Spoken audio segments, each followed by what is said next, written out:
Hi everyone and welcome back to another video. So if you prefer using mobile data only, experience call issues on Wi-Fi or want to stop calls routine over the internet, you can easily turn Wi-Fi calling off.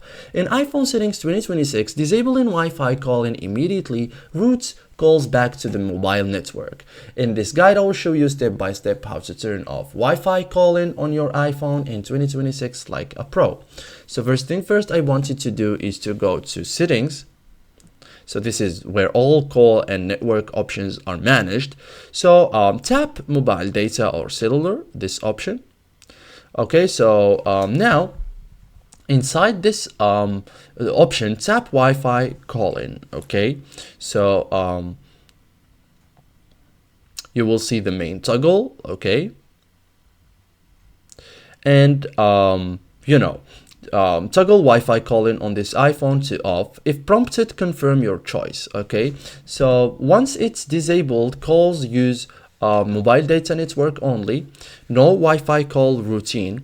Wi-Fi call label disappears. Emergency address is no longer used for Wi-Fi calls.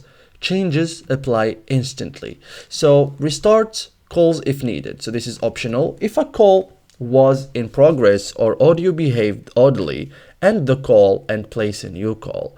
Mobile data routine will apply immediately. Okay, so if calls were ringing on iPad or Mac, go to settings, go to iPhone and calls on other devices, turn allow calls on other devices off. So thank you guys for watching this video and see you guys in the next tutorial.